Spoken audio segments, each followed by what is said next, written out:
Okay, good morning. How's everybody doing today? So just gonna do a quick refresher on the screen here so I can make sure everything's showing up for you guys at home. All right, looks good. All right, so this is Paint with Lovejoy, and today we are going to be painting a sunset cactus painting. There we go. And we don't need a traceable today.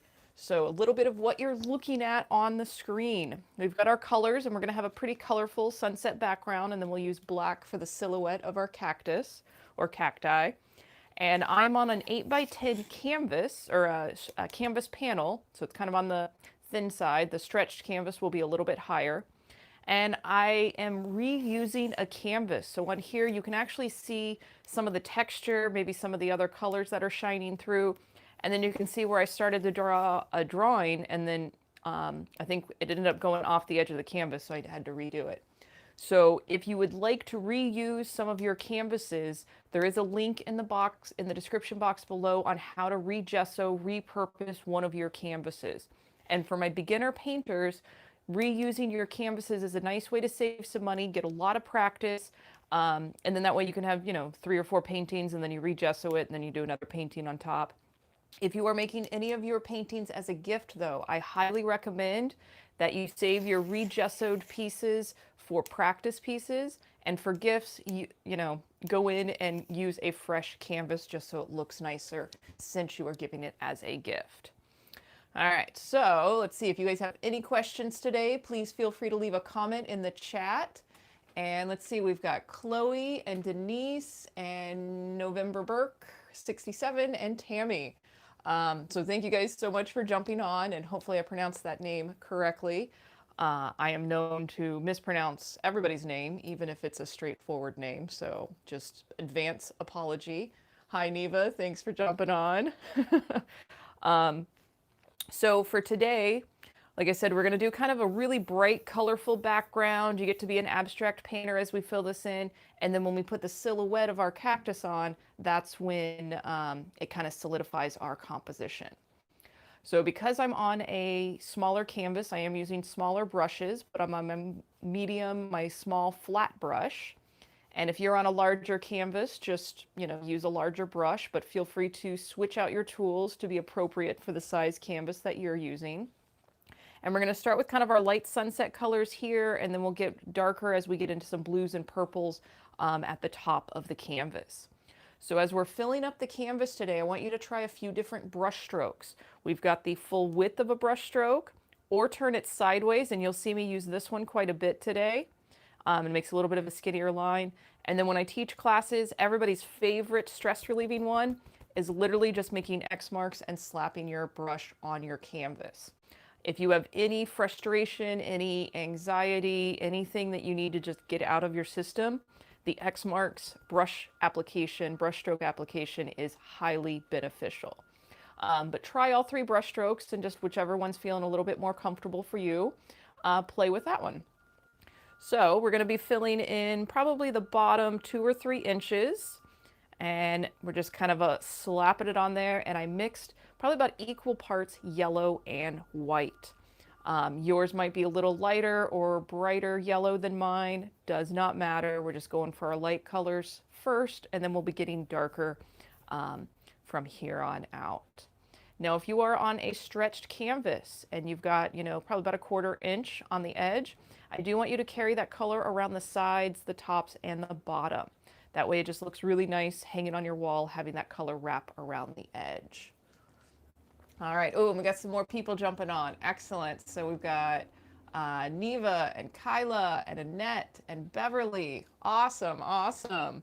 And some new names that I haven't seen on the comments before. So thanks for checking this out. And those of you that have been here a couple of times, thanks for coming back and hanging out with me this morning. It truly, I can't even stress enough, just your guys' feedback and support has really pushed this particular channel and my Paint with Lovejoy website to where it's currently at and where it will continue to grow to. So let me know what you like, don't like, send me an email, leave a comment for what you want me to paint in the future. And I should be updating the list on YouTube this weekend, so I'll have all the new suggestions on there because we are getting to about 2 weeks out with our suggestions, which is awesome. And I'll probably keep this going as a daily thing till the end of the summer, and then I'll probably cut back to 3 to 5 days a week that I'll do this, just as we kind of get back into the groove of working again. All right, so as we've kind of got this base shape, and again, it doesn't have to look exactly like mine, we're going to go a little bit darker. So we don't necessarily need to clean the brush unless you want to. And I'm going to grab that direct yellow, and it is going to be a little more bold than the white and yellow that we were using. And I'm going to just place this, it is going to overlap that lighter color. And now I'm actually turning my brush that sideways to make more of those longer skinny brush strokes. And I'll kind of keep with that as we move towards the top of the canvas. So anywhere that you would like to place this yellow, if you even want to put it somewhere inside your lighter yellow, go for it. And as you overlap this yellow and the lighter yellow, you'll notice that they kind of blend together a little bit. So play with that. You can kind of soften that transition between the two colors. And it will be a bit more obvious when I move into my next color, just because the light yellow and the yellow does kind of get washed out on the video. So now I'm going to go back to that white and yellow mixture, and now we're going to introduce a touch of orange. And you don't need a whole lot. It's easier to start light. You can always add more pigment. It is harder if you add a bunch of pigment to kind of go backwards. You'll end up going through quite a bit of paint. And now we're going to kind of this light pastel-y orange color. And same thing, I'm going to keep my brush kind of sideways, slightly overlap some of the yellow, slightly overlap some of the yellow and white mixture. And again, just kind of play with that light pressure. Helps you blend the two colors. And then we are extending this kind of pastel-y orange color a little above that color. Like we're just slowly working our way up towards the top of the canvas. Now, if you need to, you can always add a tiny amount of water to your brush. You never want it dripping wet, but a tiny amount of water will help with your blending. If you have some fast drying paint, try to apply your paint a little bit thicker and blend with your paint and not the water, because as you add water to your paint and your canvas, it actually evaporates a lot quicker, so your paint dries faster. All right, so I'm actually just making that pastel-y orange color again, and I'm going to go a little bit darker this time, so adding more orange. And then same thing like we did with the yellow, just kind of slightly overlapping that area. And as you're painting at home, like I said, you don't have to do exactly what I'm doing.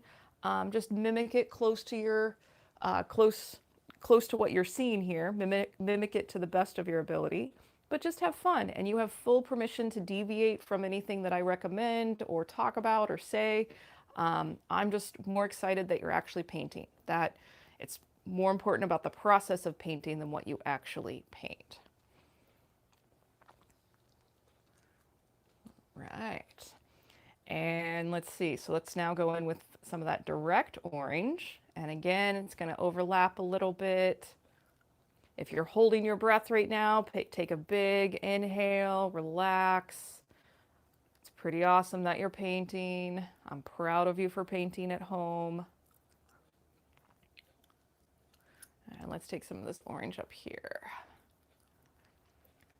And right now it's just kind of fun just to move paint back and forth on the canvas. Very therapeutic.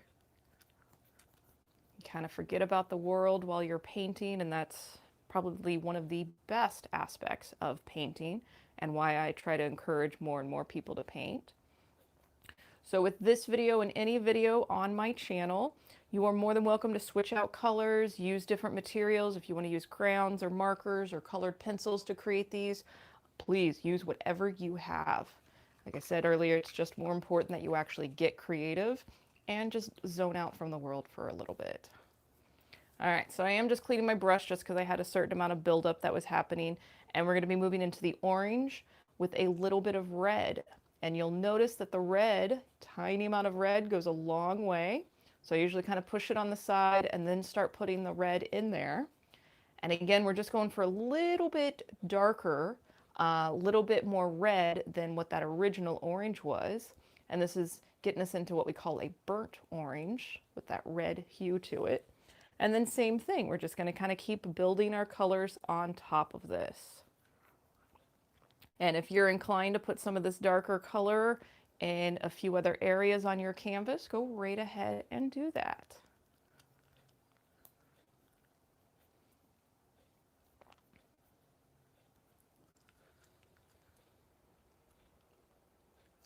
All right, so let's see. I'm looking over to see if we have any questions. Awesome.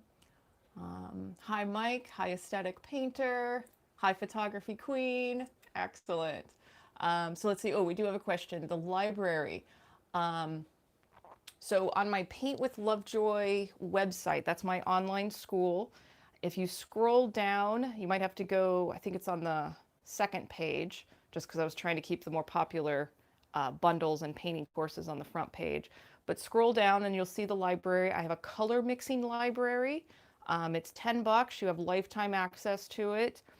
And it will go through all the color mixings. I'll mix white and black so you can see what that looks like. I mix the complementing colors, tints and shades. So I'll take the yellow and we'll mix it into white, and then we'll mix it into black. And just kind of a nice visual library for you to have so you know what some of these colors look like when they mix together. So yeah, so check that out. Just kind of scroll down. And if you still can't find it, just send me an email to paintwithlovejoy@gmail.com and I'll grab the link directly and send it to you.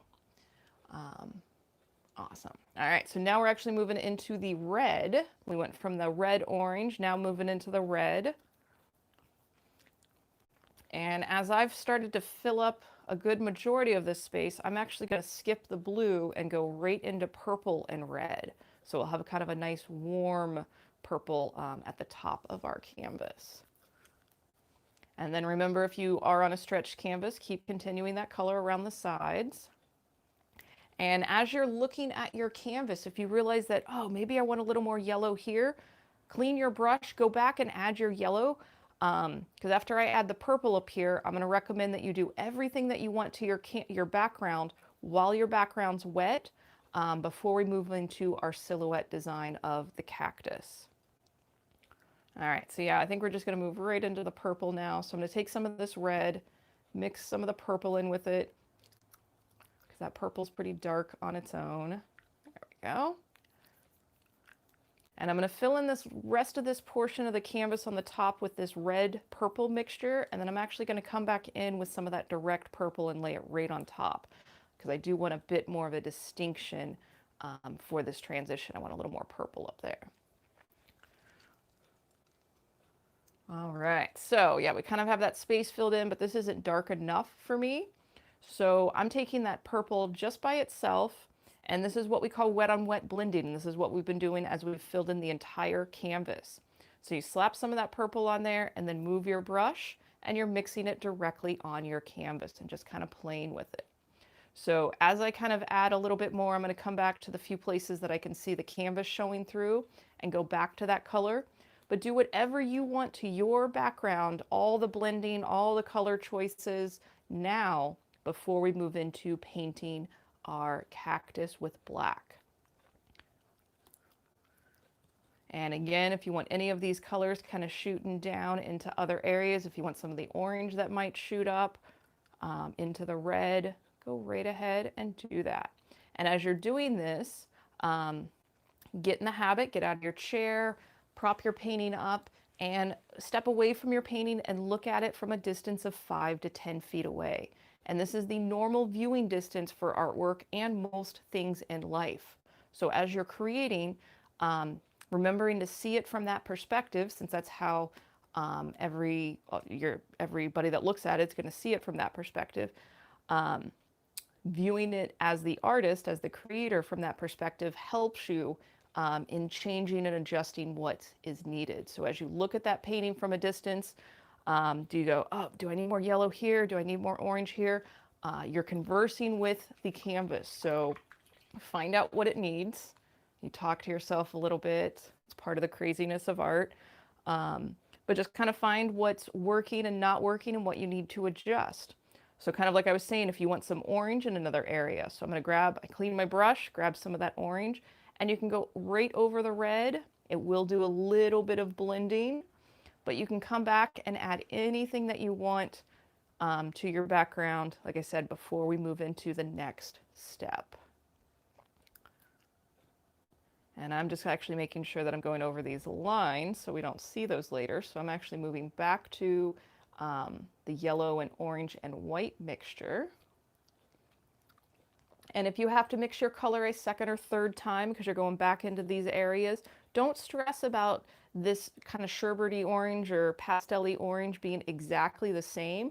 And even as I have some of this lighter area coming up, you just kind of play and work it into your design. Bob Ross nicely coined the fact, or the phrase, happy accidents. So even if you drop a piece of paint somewhere and it's not in the right spot, work it into it and consider it a happy accident. And then when somebody comes up and looks at your painting and that's their favorite part, don't tell them that it was an accident or a mistake. You go, I planned to do that. I did that on purpose. So after you've created, just own it like you meant to do it from the beginning. All right, so I'm going to clean the brush as I move into lighter colors because I'm going to grab some of that yellow to go on top of the orange.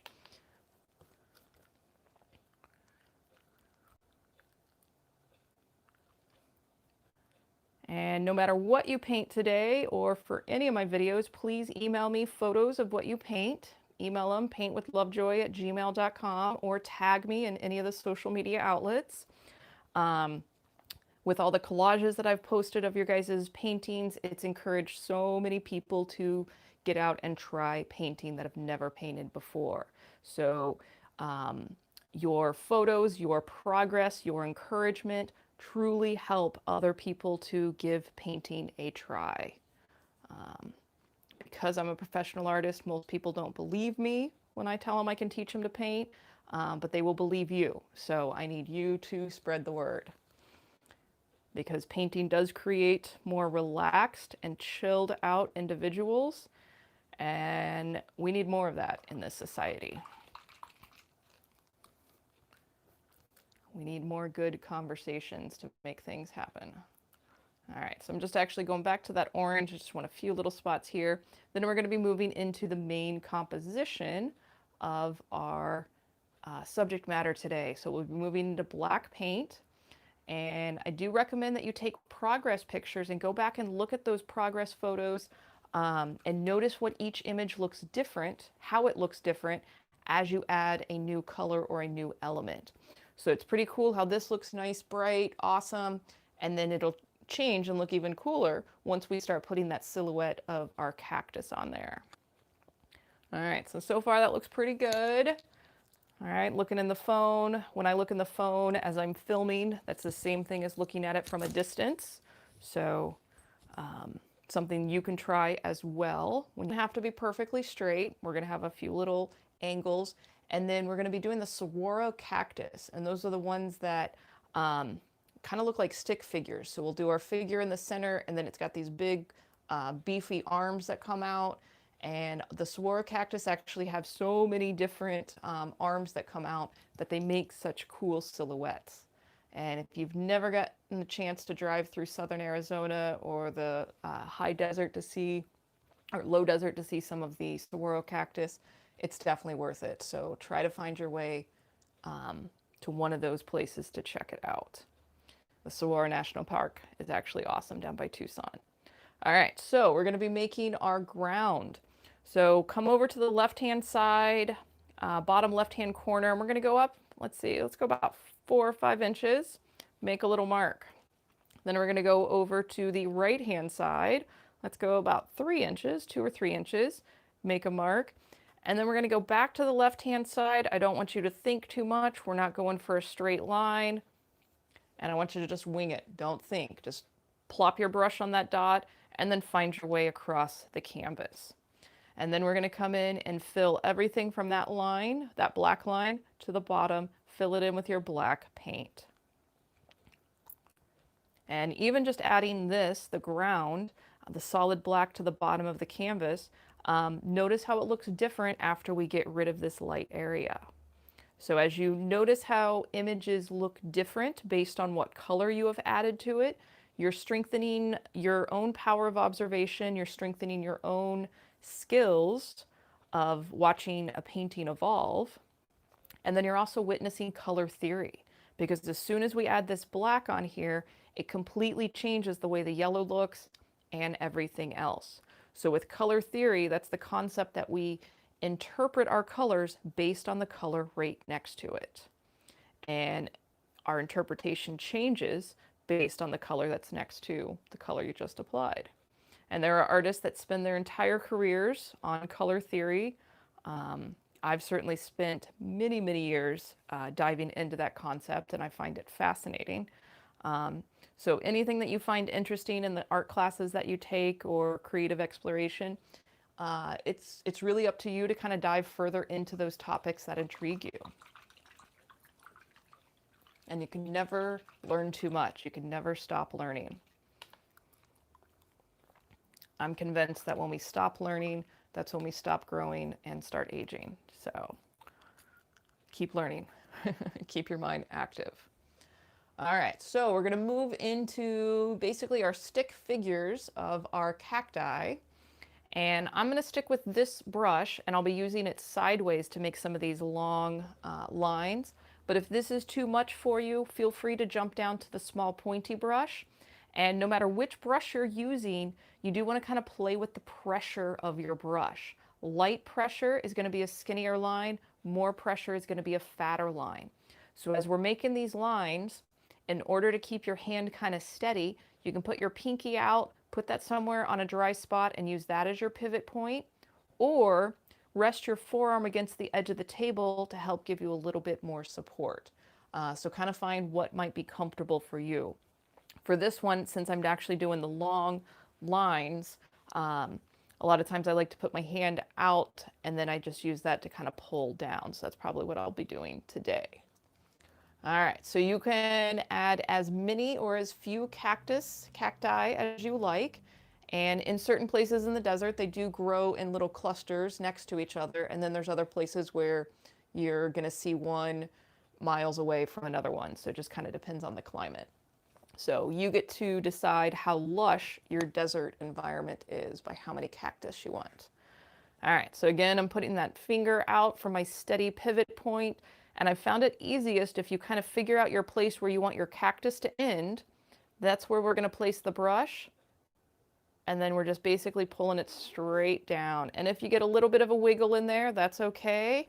There are cactus that not necessarily dance in the wind, but they dance and grow towards the sun in different directions, sometimes if it's blocked. So nothing in nature is truly perfect.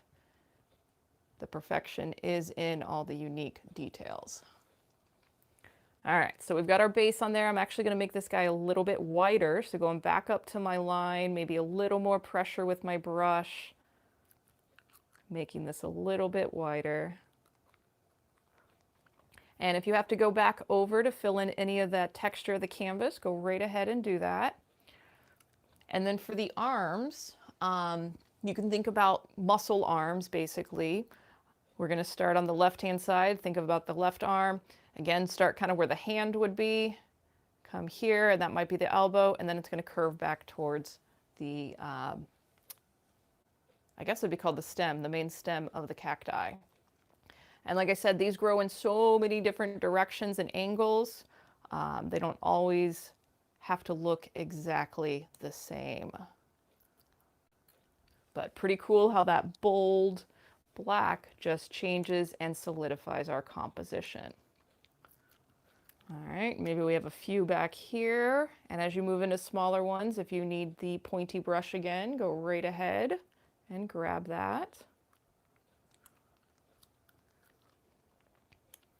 And I'm going to do one more base, and then I'm going to move down to that pointy brush. Let's make this guy kind of tall. And whoops, he had a little wiggle. That's all right.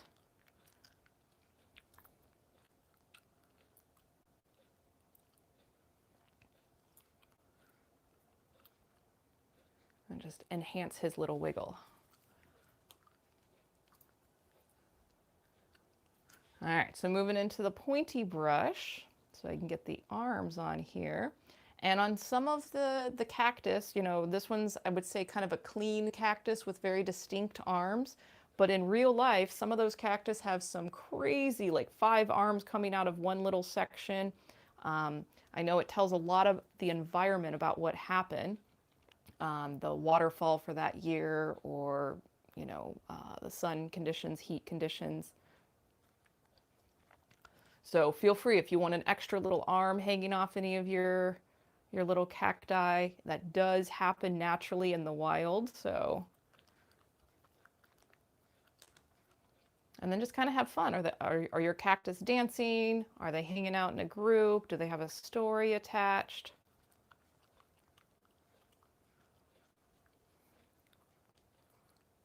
You know, and they don't even have to have a bend. Some of them actually just shoot their arms straight out. Again, they're just trying to compete for sunlight and water and nutrients, so they grow towards the sun, and if things change or they fall over, new cacti sprout out of the remains. It's quite fascinating. But please don't ever hug a cactus. You will quickly find out why you never want to do that if you're not sure.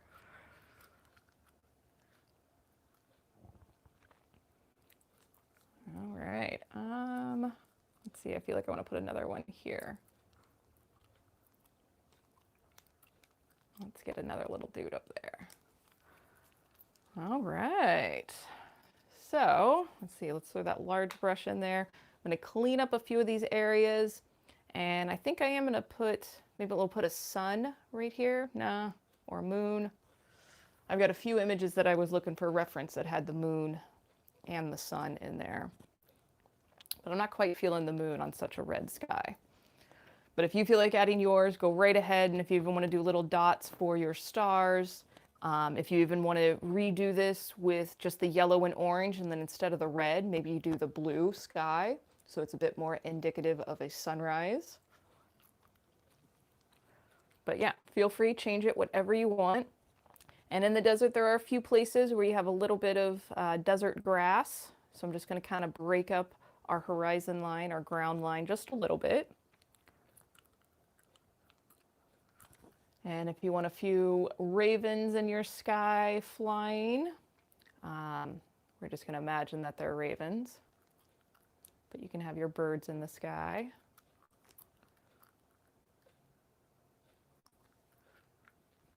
And anything else you might want to add. But that'll bring us pretty much to the conclusion of today's painting. Went kind of quick, so these silhouette paintings are perfect for my first-time painters. So if you've never painted before, these are great ones to check out and start with. They're good confidence builders. And on the YouTube channel, I believe I've got a playlist with just silhouette designs, and there's quite a few of them in there, along with a couple of other first-time painter playlist series. So, all right, so yeah, make sure you like this video, subscribe to the channel, show your love, share this with your community, because like I said earlier, it truly is through you guys that this channel is going to keep growing. If you're interested in financially supporting Paint with Lovejoy so it can continue, there is information in the description box below.